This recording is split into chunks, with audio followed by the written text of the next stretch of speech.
You won't catch Charlie Cameron, unguarded goal scorer. He's got numbers over the top. It'll be too easy for the Lions to run it to goal. Hippert will get it to sit, and the Lions stroll it all the way to the goal line.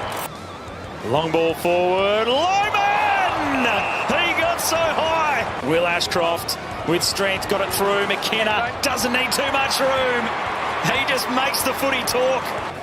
Williams, who hit it straight down the throat of Neil, tumbling towards goal, and it rolls through. Stoppage goal to the Lions, and they land a big blow. Here's Bailey.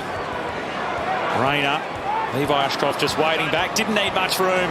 Didn't need much time to bury it. The Eagles outclassed by the two-time reigning champs, and the win that Brisbane just needed to secure. It is the Brisbane Lions fan cast, and we are back for another week. Round 19 victory against the West Coast Eagles. A tough one over in Perth, which saw Brendan Starcevich take on the Brisbane Lions for the first time in his new colours. A tough old game, plenty of feist in this one as well, and we will get to that very, very shortly. It is all thanks to Hop On Brew, to his EB Buy Hiker and Crisp Marketing. Welcome back for another week, and yes, there will be Chook Chat on the show today. I've been reminded just prior to the show, and it will be here. So for those of you that are just dying to hear what's going on with the Maruka Roosters over 35s, it's coming. But there's a bit to get through, including listener questions and, of course, a double pass to Brisbane Lions and Port Adelaide to give away as well, with the infamous duck race, which is back, Patrick. I think I'd blocked that from my memory because I could have sworn I've never seen that before. Interesting, because I reckon there might be some listeners that turn off before Chook Chat happens, so maybe they will have not even known that it has existed until now, which is an interesting thought. You're not wrong. And there'll be plenty of people that turn off as soon as I start saying, hey, time for Chook Chat. They go, all right, this podcast is done.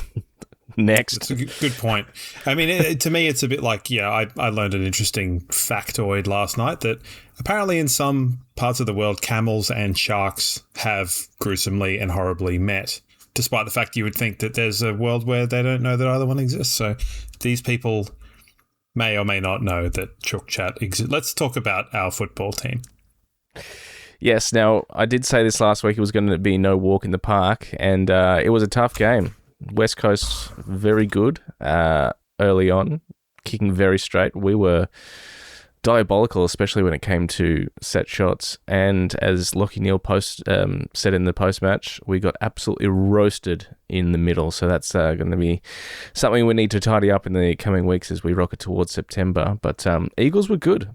I quite enjoyed watching West Coast. Like, I've watched the odd game of them across the year, but to sort of sit down and dedicatedly watch them across 4 quarters, as Zorko put it, they very much remind us of, the Brisbane Lions of 2017, 2018, and it's hard to disagree with that. Yeah, I mean, I haven't watched a lot of them because, I'd rather watch good games. But they apply themselves really well. Now, there's a lot that can be said for fitness, athleticism, pressure, running, intent. They should all be things that every football team can do. Yeah. Someone told Essendon today, but haven't really told them for most of the year. Richmond forgot today. So it should be the bare minimum, with the exception of if you have a injury list as long as your arm, which, we've had, and that's why I tend to excuse our lack of pressure and our lack of intent in that kind of middle point of the year. But yeah, they just lacked a little bit of quality, West Coast.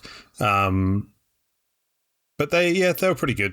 Not super likable, not super unlikable. They're just there, and I'm sure it was interesting to think, actually, that between the two games that we've played, so started last year through to now, I think they had something like 18 changes to their team. Yeah, it was 16 heaps. Changes, 16 or 17. So between the two teams, it was a whole team that resonates. So that was interesting. Our ins and outs were, as minor as they could be, outs for good reasons. Yep. congratulations to the Bruce. So he was left at home to hopefully be a dad. Yeah. Yeah, no update on that one just yet, but awesome news for Bruce. And Jimmy Tunstall came back into the fold. He did some nice things. Jimmy, whenever he comes back in, he does just a few things per game that you think, yeah, this guy can play footy. And obviously signed a contract throughout the week as well, which was very surprising. Fresh off. The one we'd all been waiting for, which was quite... Yeah, I don't dislike it. I really don't dislike it. It was quite funny seeing him chat to Dev Rob after the game. Maybe a bit of like, hey, I've been where you've been. It doesn't work. Yeah, maybe it does.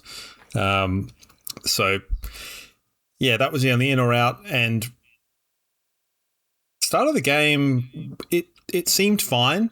And then West Coast sort of went to work from centre bounce. I wasn't too worried, admittedly, watching it because I thought that, you know me, I'm a bit of a realist, and even when we were killing Geelong in the first quarter, we still statistically weren't quite... Yeah. It was more even than it probably should have been. They got a couple of more difficult chances. We'd not done the right thing. And they had, I think, 3 goals from 3 centre clearances, which is really good. Like... an anomaly good. And once Harley Reid went off, clattered by the Noah, well worth it, mate. Yeah, and then the secondary... They didn't have an inside 50 for almost a quarter and a half. So yeah, we really took advantage of that, didn't we? And, for a while there, it looked like he may not actually partake in the game any further. So, it was good that he came back on. I like watching Harley Reid play. It was interesting. There was a bit of chat, because the word flog gets thrown around a lot. Now, I'm a simple man. I'll take an interesting flog over, like, Nick Del Santo any day of the week. And I'm going to throw some shade to Nick Del Santo because it's funny and he's an easy target. But, yeah, I will take someone who's interesting and a little bit on the edge over someone that is just like a boring player. So I like him being back on the field. In breaking news, and everyone will know this by the time they hear this, but Essendon has just beat GWS. What the hell is GWS, man? Anyway. Hopefully they're nice and pissed off, ready for next week. Play on. Play on. Yeah, I completely agree. And I like watching Harley Reid play, for sure. He's obviously supremely talented. And, watching him and Cam Rayner when they came together and share a smile was fun to watch too. First bounce, Starcevic and Rayner lined up. So that was nice. Had a bit of a bump and had a bit of a smile. It was... You copped a bit of, well, not hate, but everyone sort of was kind of quite not understanding this Starcevic revenge angle that you'd gone for last week. Oh, it's just the term you use for when someone comes up against their old club. It's just like XYZ Isn't revenge it traditionally game. like the Brandon Starcevic Cup? Yeah, bit of both. But that one is far less like... Oh, there's no ill will there whatsoever. You know more than anyone how much I love Brandon Starcevic. Yeah, we'll get ready for the Kalachi revenge match later on, when that happens, because that's revenge. Yeah, not to him, but to Adelaide. Yeah, for sure. And them to us, and probably him to us. So, that's one you could actually put a bit of revenge on. It could have been the Oscar Allen revenge game, but he was not there. So he was running around in the pouring rain at the Tramway Oval or whatever. Wasn't he? Jeez, welcome back to footy, mate. I thought it was very interesting, and they clearly tapped into Brandon Starcevic's IP because you could tell the matchups. Like that he said... These are integral. If you want to beat the Brisbane Lions, you've got to do X, Y, and Z. You've got to start with Zorko. So they had Milan Murdoch on Zorko. You've got to try and take Harris Andrews out of the game. And so Elliot Yeo was playing that role. And you've got to go at him. You've got to go fast and you've got to go at him. And they did all of those things. He absolutely led by example in that first quarter too. Very front-footed. Very impressive, very nostalgic to watch.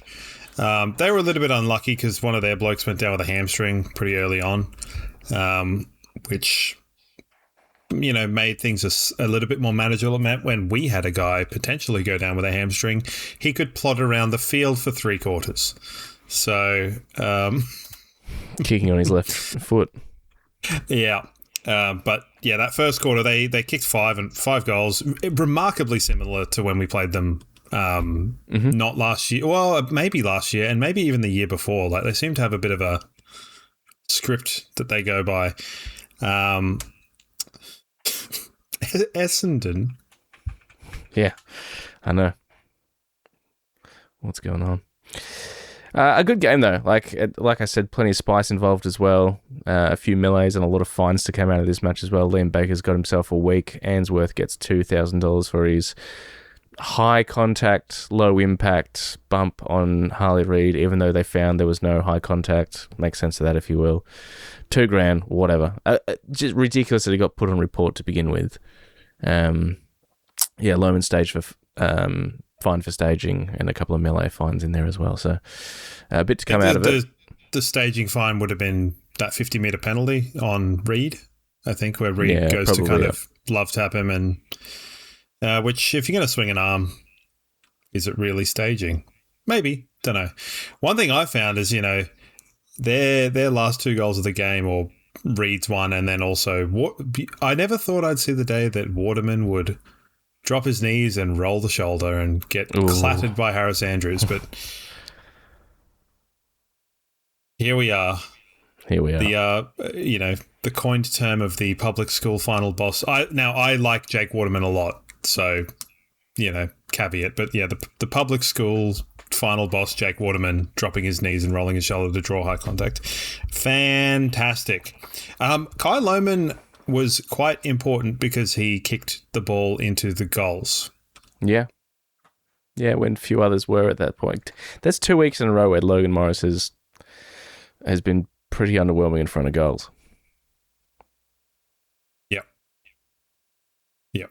Which, it's fine. It's like 2 weeks isn't necessarily a pattern, and I'm sure he'll dig himself out of it, but yeah, I'm sure he's feeling pretty gross about it as well. He's getting the opportunities, though. A bit like Nick Larkey. He is still presenting, still getting the contest. So it'll work itself back around, and hopefully, before the end of the season. But yeah, Lohman was really important. I liked Rayner's kind of physical presence throughout the game. I think there's certain players you look at for key moments to go, well, if we're under a bit of pressure, you're looking for like a big Harris Andrews mark, you're looking for a big tackle, you're looking for, big mark and things like that. And Rayner's one of those that he tends to notice when that is needed, which I think is quite good. Connor McKenna kicked a really good goal. Excellent hand-foot coordination. The idea of opening up his foot to kick with the instep to kind of curl it that way was very, very nice. Loved it myself. That ability to change your foot angle to cater for your ball drop is something that tends to be more prominent with people that have played round ball sports, because you sort of, the AFL guys just this is how my kick goes, and if the ball drop is bad, then the ball, whereas you can actually make some micro adjustments with your feet, but it's probably not the best thing in the world. Logan Morris, lots of behinds. And third quarter, we've turned it around in terms of being able to use that in our ascendancy, which I think is a very important thing. Yeah, big time. Yeah, that third quarter was instrumental. They still kicked back when we didn't really want them to. But yeah, a lot of the chatter was, Jake Waterman kicking 5 straight. He's not done that very many times. He's missed a lot of gettable chances this year for West Coast by all accounts. And he was sinking them. Job Shanahan's a good little player. I really like Job Shanahan. Really like him. And they had a willingness to swing and put him behind the ball sort of, at the end of quarters, and they were showing a lot of versatility. Minnie McWalter was doing a good job, so it's good to see him. particularly when you've had and you have so many teams in the AFL that they're just the coaches and the players, there's a disconnect. And it's nice to see someone that you can look at McWalter and go, well, I don't know anything really about him. I don't remember him playing. I don't know. He doesn't seem like he has the most presence. Yeah. But he seems to have found a way to, relate to the players and get them to buy in. And although it doesn't happen every week, like we know, and your examples that you're saying earlier on of it's, Zorko saying reminds him of us and that sort of thing. Like it wasn't put together every week, but it does come eventually. So, an interesting one. And I thought Rhett Bazzo had a good game for them as well. Like he did a pretty good job on Logan. He was forcing him into wide positions, and that's one thing that we've talked about with King, with Ty Gallop, and with a lot of our defenders being able to push the angle and try and make them kick difficult shots. And that's what they did, and it worked, for all intents and purposes, Kicking 1 goal 4 is what you would want Logan Morris. You wouldn't want him kicking 5 goals. And if you don't push him that hard, the shots are easier. He gets on a roll and it's there. So, but all in all, like, there was good little chipping in bits from players. Like Levi Ashcroft's goal was extremely important when it came when it did. Yeah, Chocky's was good when it came as well. Yeah, Neil's kind of weird slow motion head to foot roller. It just time stopped. In the end, I mean, how did you look at the final result? Because we won by 4 goals. Yeah, I think it's about right. And like going back to what I was saying before, like Stas has obviously said, look, if you want to beat the Lions, you need to do this, this, and this. And then if they win, it's because they've got you on talent and list and system. And I think that's probably what it came down to, because they did everything they possibly could to try and take our game away from us. Like, they probably allowed our kick mark a little bit more than they probably would have liked. But they did all the things that has, when teams have got us in the past, they've done those things. And West Coast had tried to employ those things too. Didn't necessarily pan out. And like I said, we got them on talent and system. So I think just like the better team won. It'd be interesting to see, this game next year, how much West Coast evolve, where we're at, and it, in our stage as well. And I think that gap's even closer, and they might even pinch a win, especially over in Optus. So it's interesting, but it's about probably what I thought. You just love the idea of teams pinching wins on us, don't you? Well, I mean, that's what we did. Yes. Yeah. Well, yes. Technically, we pinched a win in round 1, 2019, and by goodness me, we didn't look back. Yeah. So, but I think, yes, that a little bit different for them. But, yeah, good for them. They were fine. I thought the umpires had a horrible day. We gave away a lot of silly free kicks, especially in the middle. Yes, but also it took us until the last quarter to get a holding the ball free kick. Now, holding the ball, we don't want to open this can of worms, but you know how? So there was one where McKenna's running in at goal and he goes to take a shot, and he gets tackled midway through the shot, and the ball gets knocked out of his hand, whatever, whilst he's attempting to dispose of the ball, and he gets called holding the ball. Now, I think that's holding the ball, but by the letter of the law, he's attempting to make a disposal and hasn't had prior opportunity, so technically it's not a free kick. It shouldn't be a free kick. Like, that's where the situation is. It's like, he's got the ball, he's just been given the ball, and he's trying to shoot. Just because he's trying to shoot for goal doesn't mean that he's had some magical prior opportunity that's enabled him to, like, think that he's, do you know what I mean? Like, I get what you mean, but we could be here forever discussing holding the ball and never get anywhere. I know, and it's insane because the amount of times, like, Did you notice as well, watching that game, it was like we were listening to fucking air traffic controllers land. All I could hear all game was just the umpires, Yeah. It was so annoying. And I don't know if it's Fox Footy's audio mixing or if, I don't need to hear, it's in, it's out, pay it, Rainer, watch out this. But it's like, shut up. Yeah, there was a lot of umpire chat. And then, when they're switching zones, you could hear it's like, okay, me now, yeah, you now. And then it's like, okay, I need you to call it. Yeah, make sure you signal, throwing in the ball now. Yeah, weird. It was horrible.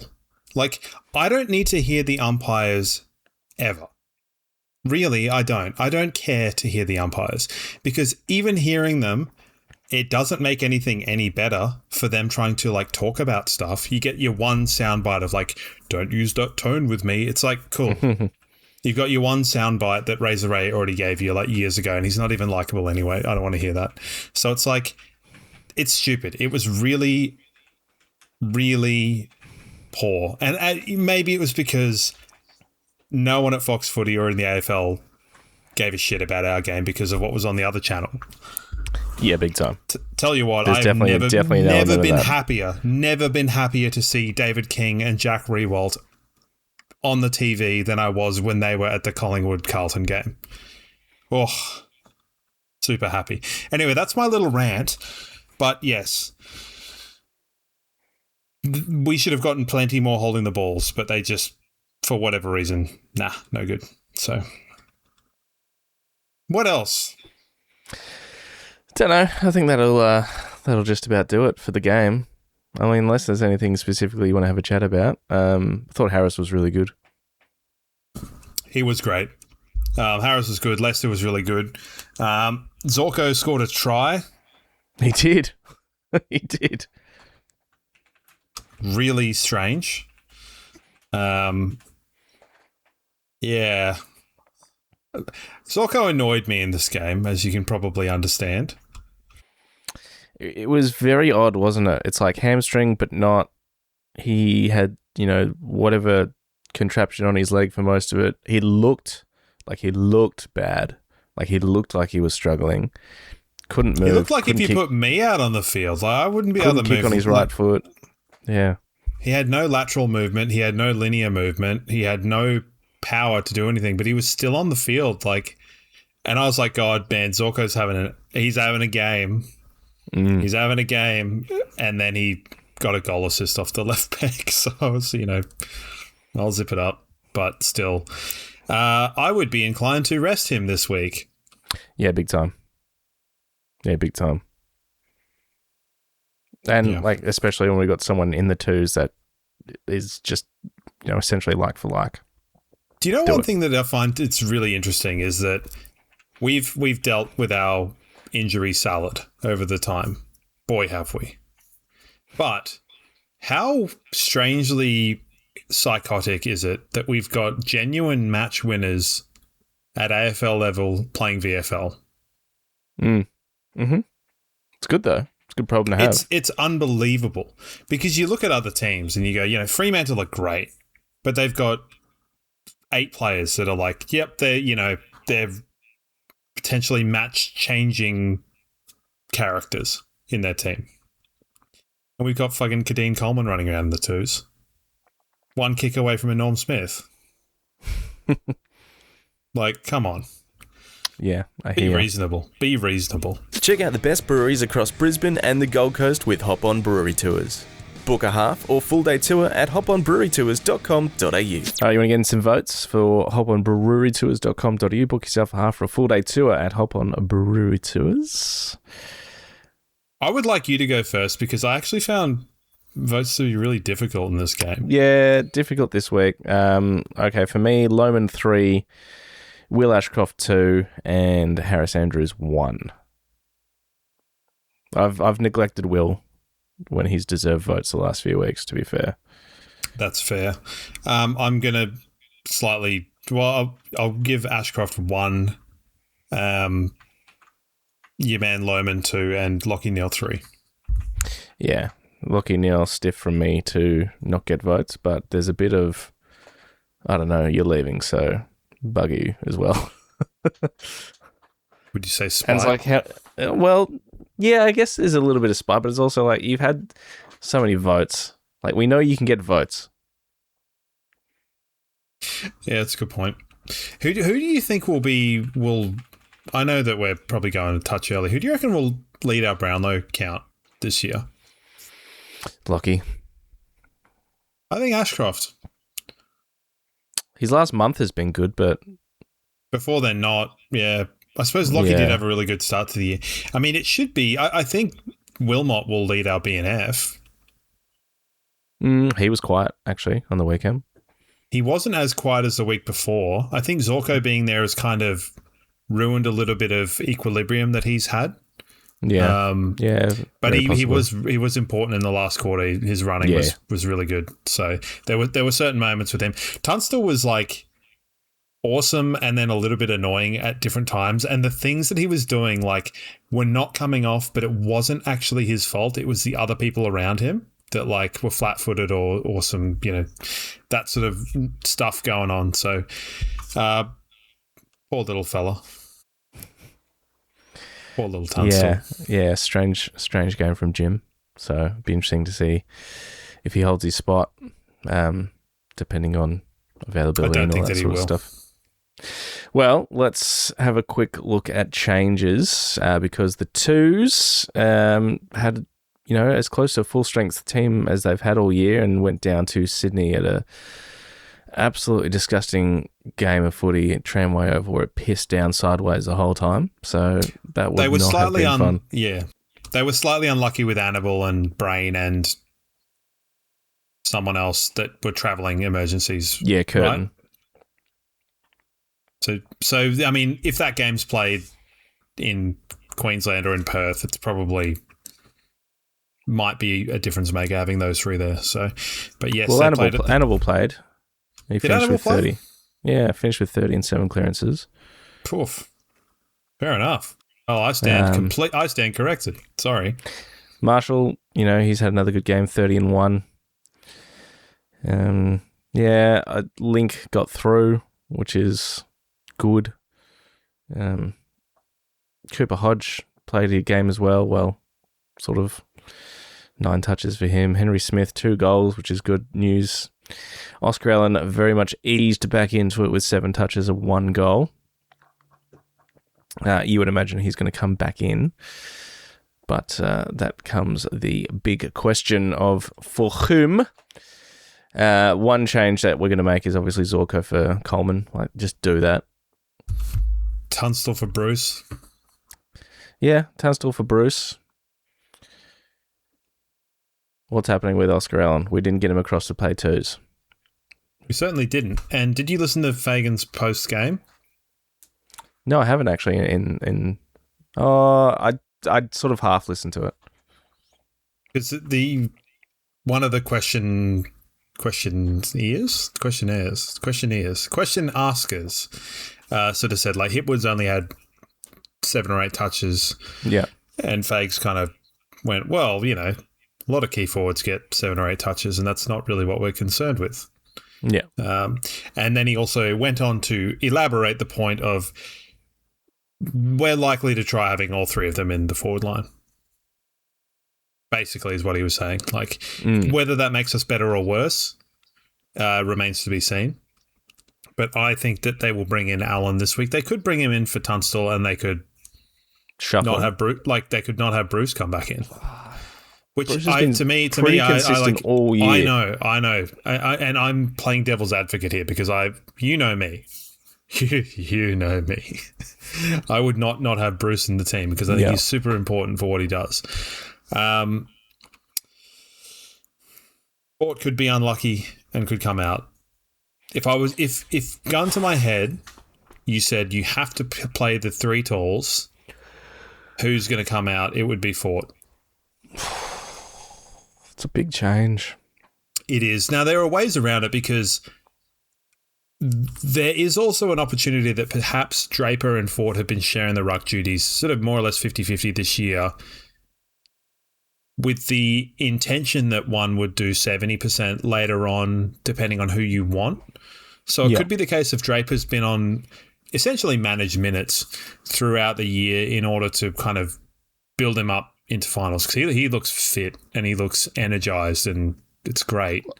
Well, I think it's just been working. I think it's just what we've been doing has been working. Now, having said that, I thought Bailey Williams probably got the choppies Bailey Williams over played the weekend. really well.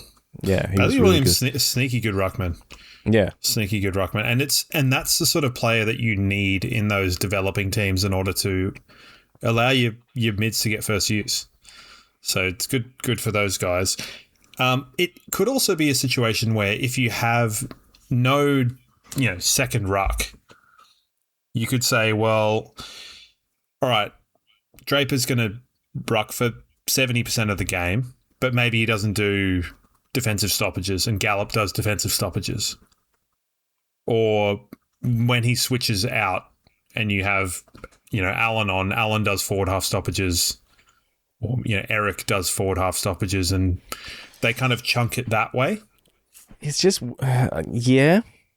It seems like a lot of steps to get It's to. not that. It's not like it makes it. What you're saying makes sense. My worry is throwing a key defender that we need in the ruck is probably not ideal, and then on the flip side, throwing two key forwards that have both, one's coming back from an ACL and one's coming back from very limited footy and a foot injury. I think though, with it not being a centre bounce, because someone would have to do centre bounces, but those defensive and forward 50 and defensive 50 stoppages, you can be more grounded. You don't have to run and jump the way that you might. So someone will probably have to take the short straw if they're going to take Ford out. Yeah, I don't know. I'll be very interested to see what happens because I've actually got no idea.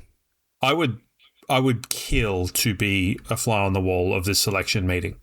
I know, and I'm this is a discussion we're having, and we don't have to have it.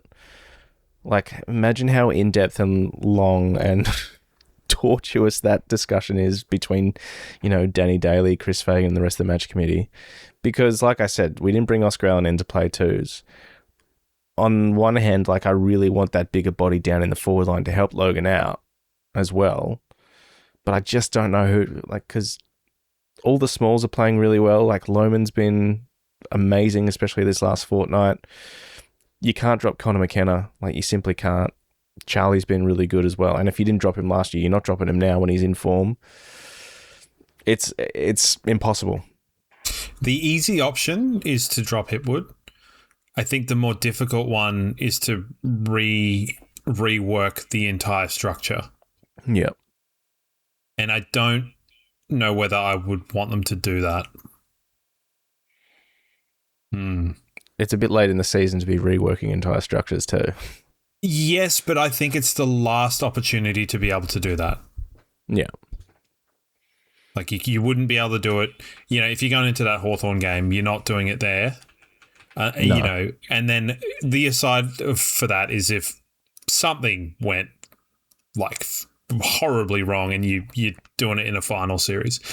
But as it is, I think this is the last opportunity. And they would have earmarked this group of games because they would have known that, players coming back in and whatever and that sort of stuff, that they would have had the grace to be able to do it. But Port Adelaide are not really slouches. No, another team that is just, they just, with all their injuries, they, really admirable against against Freo. They worked. And they took responsibility. And if you told me that a Port Adelaide team without Rosie, Butters, the Hornet, and Georgiades. no Georgiades, but just those three about 5 years ago, would show a pretty good intent. Wouldn't have believed you, but couldn't quite seal the deal. But it just seems to be that that's what a lot of the football games are at the moment. Is teams hanging in. It's a heavy work rate until one of the dam walls tends to burst in a different way. So Fremantle ultimately got the win. Do you know who didn't get the win? Sydney. They didn't. Both Sydneys. But, I was talking more about the Swan Sydneys. Cause for concern? What, for ladder position? Just for them in general. I'm sitting there watching the last quarter and a half of that game going, hello, Warner, hello, Goulden, hello, Heaney, like any of you? Yeah. Kerno? Like, is anyone going to do something? Goulden just hits the deck anytime he gets near the contest. It's amazing. Like, it's amazing when things aren't going his way. He just goes to ground. Fuck him. All right, well, that's a perfect segue to get into some tipping thanks to EB by Hiker. EB by Hiker is your home for away games. Live footy on the big screen, good beers, good food, good vibes. 65 Manila Street, East Brisbane. And of course, 300 waypoints each and every week up for grabs with our tipping competition. Get in touch if you do win each and every week. And let's have a quick look at this week's winner. Round tips. Ooh, Kai H. With the username Meth Till Death. Not advisable. That's famously what happens, right? I guess. This week's weekly winner, Kai H. Meth Till Death. You've won 300 waypoints thanks to EB by Hiker. Get in touch. And we'll get that sorted for you as well. A little aside here as well, very quickly, our AFLW tipping competition is officially up and about as well. So I will post the links across our socials. The link will also be available at our website as well, brisbanelionsfancast.com.au. But it does exist. I've posted it in the Discord. So if you'll remember that, you can find it there. All right. Very quickly, this week I got six. Missed out on Sydney, missed out on Carlton, missed out on GWS. Yeah, well, off air I sort of wondered why I tipped the Suns. Because I went to go and was like, oh yeah, I've tipped the Bulldogs. But no. So I also got 6. So that's very cool. Max Holmes broke his ankle for Geelong. Yeah, fractured ankle and a syndesmosis. No bueno. No good, but, okay. Adelaide, for sure. I'm an absolute hater at the moment. Collingwood at Adelaide Oval. These games are always famously very close. Yeah. Collingwood just hanging in there. Despite... They must have done some crazy voodoo. Melbourne are going to beat Geelong. Are they? To the MCG. They do like the MCG. That is going to be a good match. Yeah. Melbourne. Ooh. The Derby. Yeah. Freo's going to win that. Yeah. I reckon that could get ugly. That'll be fun. It getting ugly? Yeah, it'll be a fun match. Derbies are always fun. Yeah. Carlton Suns. Okay, I'm going to tip Carlton because there's 3 teams that constantly betray me in tipping. Gold Coast. Carlton, Gold Coast, and Port Adelaide. Yeah. Forever disappointing. Jeez, I've been saying this for 8 weeks now, but if the Suns are serious, they're going to win this one. And they just keep losing. They are not serious. They're in shambles. They're absolute. They're like uptick, in my opinion. Has ended. At Marvel as well. Dimmer hates Marvel. Yeah, okay. I just think the Gold Coast are going to capitulate and go back down the bottom. Like, that's the reality. I think. Well, looking at all the stuff that's going on. 5. No, but I mean that they will have an exodus from their club, and they will be bottom in the next 2 years. All right, next one. Hawthorn to beat Essendon, who are back on the winners list. Yeah, they'll be all full of victory pie, and they'll get beaten by about 200 points. Yeah, they probably will. Now, do I tip for Hope? I'm tipping for Hope. Yeah, GWS. Well, I'm tipping GWS because they're going to get a red hot baking from Adam Kingsley. Yeah, I'm going to tip for... I'm tipping the Giants because I want them to win. And I don't want any morsel of me to want Sydney to win. Okay. Because I want GWS to win. Richmond are going to get destroyed. Yep. So Port Adelaide, well, they're not going to get destroyed, but they'll lose. And St Kilda will beat North Melbourne, probably. I've gone North Melbourne. I've gone all the home teams. Fancy that. Yes, I'm hoping for a very... I had a text message exchange with a friend because I've got something to go to on Saturday this week, and I thought the Lions game was on Saturday. So I said, well, we'll have to not check the scores. And then I realised it was on the Sunday. I said, don't worry, we're playing Port Adelaide on the Sunday. He said, it's Port Adelaide. It's going to be boring as anyway. And I'm like, I hope so.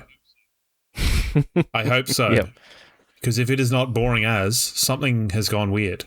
And I don't want that. So, boring, please. Yeah. Yeah. Well, I mean, not too boring. Crisp Marketing are your outsourced marketing managers. From social media and newsletters to design and websites, they handle it all, so you can stay focused on your business.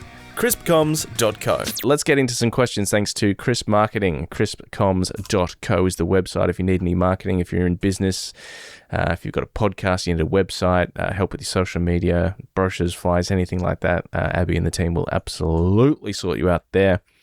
There's a couple of selection questions that we've already sort of covered off here as well. Miller time. With Hipwood back and Morris and the Smalls doing well, do we restructure to get Allen back in this week or opt to give him another week or two in the VFL? The getting him back in the AFL, as we've discussed, is basically impossible. But at the same time, as I said, we didn't bloody bring him into play VFL. So, yeah, are we doing that? Yeah. Question. Anyone's guess is as good as anyone else's at this point. Here's one from our Instagram page, JPM Barron. If you had the luxury of resting one player pre-finals, maybe just for a game, who would you choose? He thinks some of our players are looking a little bit cooked. Cooked? Yeah, it looked like more fresh than they've looked in a long time. I mean, it's a bit of a not a loaded answer, but I would say like resting a player going into finals would probably be Draper. But not because I think that he looks like he needs a rest, but more just. And I had a question for you: how do finals work this year? So instead of the pre-finals bye, that's when wildcard weekend is. Okay, so it's not like you get in 2 weeks. No. But you could foreseeably have a week off, final, week off, prelim, grand final. Yeah, like it has been. Okay. Yeah. Oh, that's good. Yeah. Yeah. I mean, it's good to get rid of the pre-finals bye. What it doesn't sort of allow for is giving the AFLW a weekend of clean air, which is a little bit of a shame, but... well, you know what, the wildcard weekend, you know, off the bat, not a big fan of it, but I will wait to see how it goes, I suppose, and make my judgment after that, but pretty cautious. Yeah. So I think we don't, you probably don't, if you finish top 4, you don't need to, would be my thing. What about a midfielder like Lockie, or, because he had a bit of a hobble on towards the end of the game as well, might have just been a slight rolled ankle. Will Dunks. Dunkley and more so than Neil. Yeah. I thought one thing I did think was funny in the game, right, is Neil got adjudged to have hit someone high in a marking contest. Sure. It's a free kick for high contact. Now, what can Lockie Neal not do? It comes from the school of Daniel Richarms of not being able to put them above his head. So how the hell can he give away a high contact free kick? But, you know, I'm neither here nor there. Yeah, I'd probably be more inclined. But this is, Draper or Dunkley. Yeah, that makes sense. Where are you at with Hugh? I was going to ask you that same question. One of the interesting things, and I've been, I think about things a lot, obviously, but we've never really had McCluggage not, like he's played a lot of games early on in his career, with 200 games? 150, 200? No, 150. I mean, 150 definitely. 200 maybe not. Yeah. I think he might have been like one of the quickest players to 200 games. I know he was definitely one of the quickest to 150. Yeah, no, he's played 219 games. Jeez. So we've never seen him come off an injury. Like he's come off a week off or, 1 week, but he's not come off, come back from an injury. And there are players that you can plug and play. Zorko, Gardner, Leicester, like they're ones that you just go, oh, you're back. Noah Answorth, just pop them in, they're good. Whereas McCluggage could be the type to take a bit of time, which is a bit of a shame because he was quite good in the State of Origin game.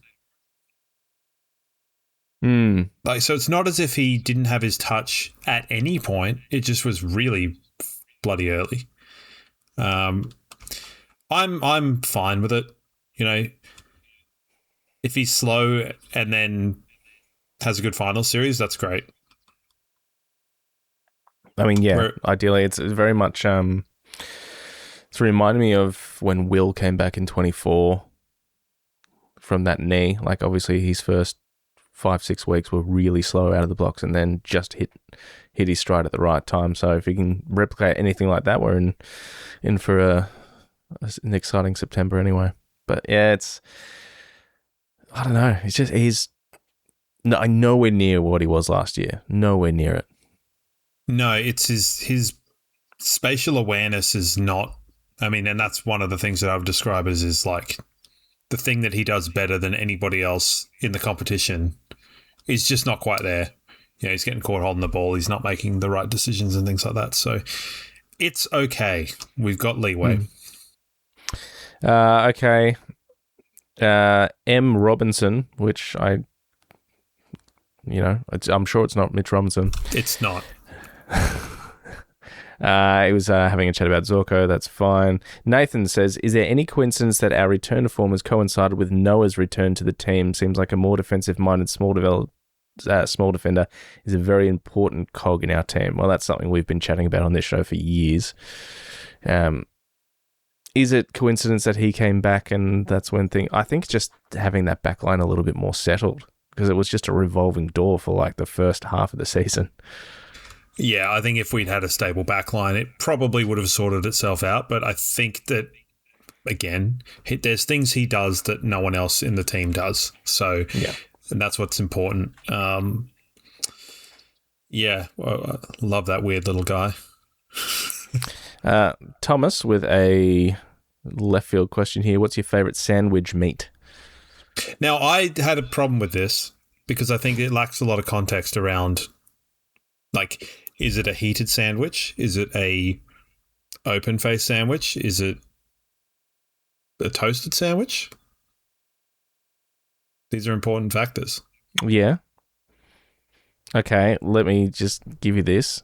White bread, not toasted, basic salads, lettuce, tomato, cheese, and you can have carrot or cucumber in there as well if you like. What meat? Chicken for sure. Chicken? Yeah. Yeah. I would normally I would soak it in that really horrible lemon juice you can get from it's like $1. Oh yeah, this is a hot cooking tip for anyone.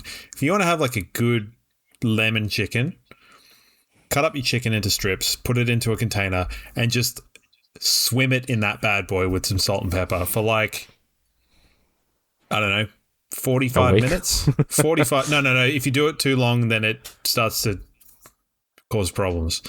The acidity. But yes, that's a very nice and easy lemon chicken recipe.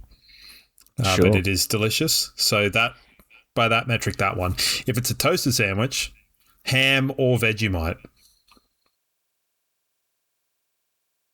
I like a Vegemite and cheese toasted sandwich, and that doesn't have any meat in it. So the Vegemite is the proto meat. Sure. How about Just you? promise me you'll never have ham and Vegemite in a sandwich together. Is that a challenge? No, promise me. Oh, yeah. How about you? Yeah, ham, cheese, tomato toasted sandwich for sure. I do like salami from time to time, but it's not that's when I'm feeling a little bit sort of kooky. Yeah, I'm probably with you. Kooky. Yeah, probably with you. Chicken's just easy, and I'm not getting prosciutto or like I'm not that rich. No one is, go to the deli and be like, yes, please, might I have some prosciutto? And it'll be like, that'll be $6,000. And you're like, no. So instead, chicken. Yeah. Done. Easy. And then Danielle, who is the winner of our double pass to the Port Adelaide Brisbane game, has asked for an update on Chook Chat. So here it is. Maruka Roosters over 35s. For those I feel like that wasn't a loaded bloody question. Remain undefeated to this point. Didn't play the last game as I was on the way back from my camping trip, but they did get the win against Moreton Bay. Sounds like it was a very tough game. There's broken collarbones, dislocated shoulders, collapsed lungs, all to come out of this game. Lungs? So pretty okay with missing that one, as my back is pretty sore after putting up and packing down campsites anyway. So yeah, well, no, none of that. But next game, this coming Saturday, which is the 25th of July, 10 a.m. at Maruka, taking on Redcliffe. Nice. Redcliffe. See if we can keep that unbeaten run continuing. Well, that's good. I'm glad you didn't pop your shoulder again or do your collarbone. Yeah. Or collapse your lung. Is he all right? Is he like, did he keep playing, do a Petrarca? He did not keep playing, no. Yeah, good. That's the right decision. Absolutely the right decision. So there's your Chook Chat update. Oh, and for, a little bit further update, there is now a giant roof/awning over the clubhouse now. So that's an exciting development for the Chook Ben. The Chook Ben. Keep us out of the rain. That's good. It's always good to have a place to stand, Wilston Grange had quite good facilities from my memory, but, Yeah. Yeah. Giant awning. Hopefully put up better than most awnings, which would crush people. So any crushings, find a lawyer. Yeah, well, keep it on the field. Keep it on the scoreboard. Any crushings. Yeah, good point. Well reasoned. Anything else to go off here? Well, I mean, we should... Ken Hinkley? I should ask... Yeah, Ken Hinkley, Tasmanian coach. There you go. Sorry, Nathan Buckley. Yeah, I feel bad for Bucks, who was put his heart out on the line, and pretty clear he wanted that job. Went and got a gig at Geelong in an effort to get himself that job, and there's not. There's always stuff going on in the AFL, but there's also simultaneously not a lot going on. We're all about to get reamed again for KO prices because of the new deal with the NRL. I wish there was an ability to opt in and out of sport, but here we are. That would be good, wouldn't it? It would be fantastic because I can tell you right here, right now, I'm not going to watch the NRL. Ever. I watch the occasional NRL. Ever. This is never going to happen. I would rather stab my eyes with this pen, this lovely Parker pen, than watch NRL. Hello. And I'm sorry. Parker pen. Oh, Mr. I can't afford prosciutto, but I've used it all in my pen budget. Yeah, no, I've got 3 Parker pens here. Look at them all. 3? What is going on? Well, okay, so I had one, and I've had that one since 2012. And then I got another one, lost it. then bought another one, and then found the one that I'd lost. Were these gifted to you, or did you bought these Parker pens? I think they've all been gifted to me at different times. So, but yeah, and then I found two down the side of my car and seat and console, like stacked on top of each other. I was like, where are all my pens? My Parker pens. Yeah, my specifically Parker pens. Don't get me started on the Lamy fountain, but here we are. So I like a good pen. Everyone is going to know what happened by the time that anyone hears this or watches this, but World Cup predictions for you? Oh, well, this was the worst outcome because I don't like Spain. I don't like Argentina. Argentina, I think, but it's hard to go past that weird prediction. Like I don't know if you saw it. It's in the Discord in the World Cup nonsense chat where someone predicted all the World Cup winners this millennium. Sure. Right. It gets dark. Like countries get invented and shit. But Sure. They're on the money. So they've got Argentina. So it's hard to not go with that. But I'm also not looking forward to nuclear apocalypse in 8 years and then Yugoslavia coming back to life and the Persian Empire. Like, it's amazing. Hey, I'm just having a quick look at that now. The Iberian Union winning the 2046. There's a lot of questions going on here. I'm looking forward to 2058 through to 2066 where Netherlands is some sort of powerhouse. Anyway, whatever. One thing I thought, they've escaped Greater Germany and, good for them. So, yeah, Netherlands will win 5 World Cups this millennium. So, yeah, RG's probably. Messi's too bloody good. And Spain are boring. I don't like Spain. Sure. I don't like Rodrigo. He's a prick. And I don't like that Cucurella. Ugh. Ugh. Righto. Well, like I said, everyone will know by this time this goes to air, so it's a moot point, really. But thanks, everyone, for listening and getting involved, and make sure you head to the website, donate to the tip jar, buy the shirts, and make sure you're liking and subscribing and following us. If you've listened this far, surely you already are. So, again, moot point. Catch you next week.